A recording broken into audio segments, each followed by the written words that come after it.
प्रिय छात्रों, आइए आज के वीडियो में एक बार फिर शुरुआत करते हैं। जो हमारा पिछला टॉपिक चल रहा था कक्षा 10 संस्कृत तृतीय पाठ स्वराष्ट्र गौरवम, आज इसको ख़त्म करते हैं।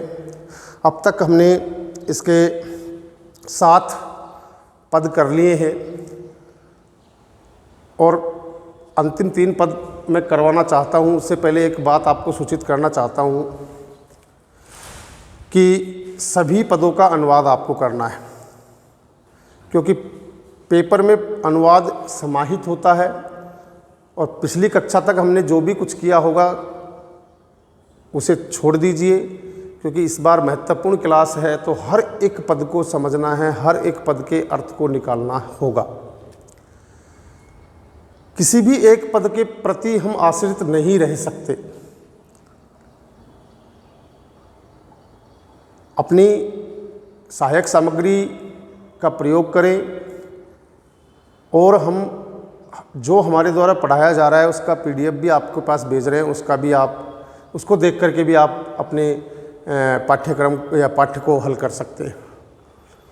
देखिए बेटा, ध्यान से देखें। कल हमने अंतिम पद पढ़ा था, एक बार मैं फिर से समझाना चाहूँगा कि समान संस्कृति मताम, एक जैसी संस्कृति को मानने वालों की यावती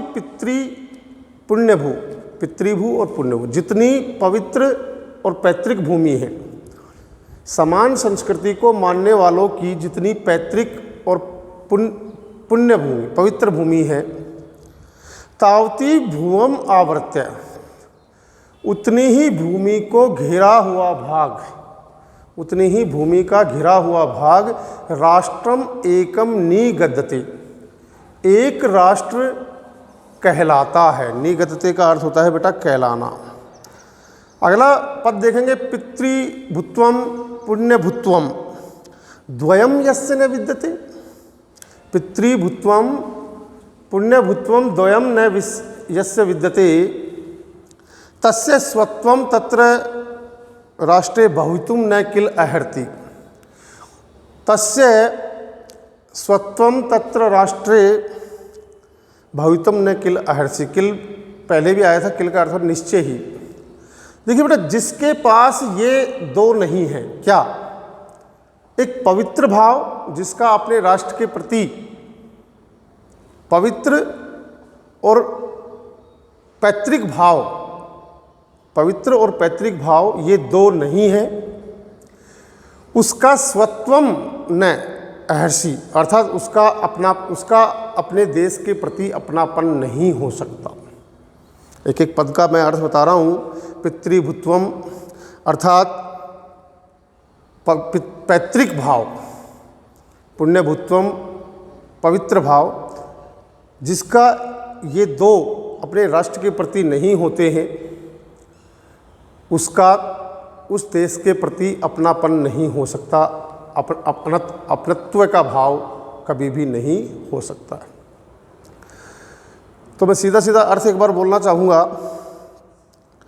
कि राष्ट्र गौरव या राष्ट्र की महिमा के बारे में बताया गया है कि जिस मानव का या जिस पुरुष का अपने राष्ट्र के प्रति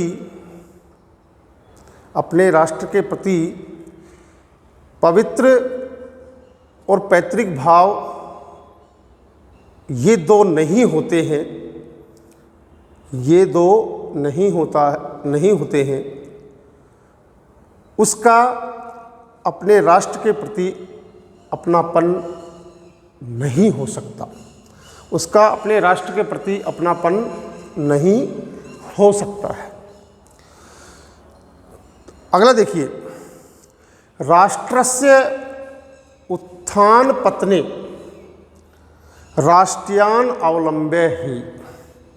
बहुत अच्छा पद है बेटा, क्योंकि जिस देश में हम रहते हैं और अभी तो आपके सामने संकट की घड़ी चल रही है, ऐसे में सबसे पहला हमारा प्रयास जो है कि हमारा देश जैसे तैसे करके सुरक्षित हो, क्योंकि इस देश के हम संतान हैं और इस देश पर जब किसी प्रकार की आपत्ति होगी तो वो आपत्ति हम तक भी पहुँचेगी, इसमें कोई शंका नहीं है, जिसको अभी हम झेल रहे हैं।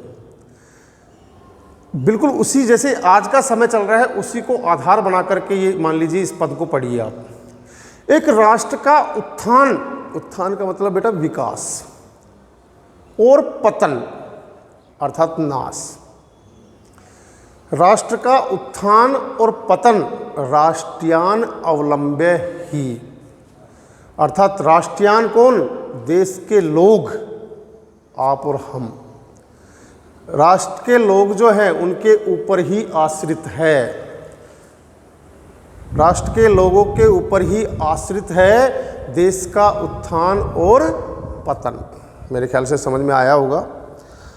भवते सर्वतः तस्मात् शिक्षणीया अस्तु राष्ट्रीया, इसलिए आपको राष्ट्र के द्वारा या राष्ट्र से क्या करनी चाहिए? तस्मात् उससे शिक्षणीया शिक्षा ग्रहण करनी चाहिए। मैं सीधा सीधा अर्थ बोलूँगा कि किसी भी देश का उत्थान और पतन उस राष्ट्र के लोगों पर आश्रित होता है। इसलिए भवतः आपको भी राष्ट्र से शिक्षा ग्रहण करनी चाहिए। समझ में आया होगा बेटा ये पद। और आपके सामने अंतिम पद है, विद्या शस्त्रम च शास्त्रम च द्वे विद्ये प्रतिपतये, ज्ञान प्राप्ति। प्रतिपतये शब्द है, प्रतिपतये, ज्ञान प्राप्ति हेतु। आप और हम सब ज्ञान प्राप्त कर रहे हैं। ओम पूर्णम मदः पूर्णम इदम पूर्णात् पूर्णमुदच्यते पूर्णस्य पूर्णमादाय पूर्णमेवावशिष्यते। सुना होगा ना। ये पद हमें क्या शिक्षा देता है कि इस संसार में या किसी भी देश में जो जहाँ जन्म लेता है वो पूर्ण में भी पूर्ण की अभिलाषा खोजता है। अर्थात जब तक जीवन रहता है तब तक जानने की जो अभिलाषा है वो कभी शांत नहीं होती है। आशा तृष्णा मरा नहीं, मर मर गया शरीर। यानी जब तक हम जीवित हैं तब तक हमें जानने की इच्छा जागृत रहती है।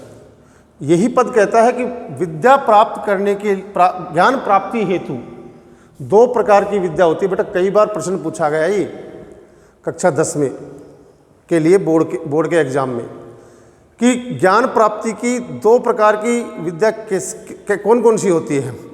एक होती है शस्त्र विद्या और एक है शास्त्र विद्या। शस्त्र विद्या से हम क्या करेंगे? आप देखा होगा अपने महाभारत रामायण काल को देखा होगा।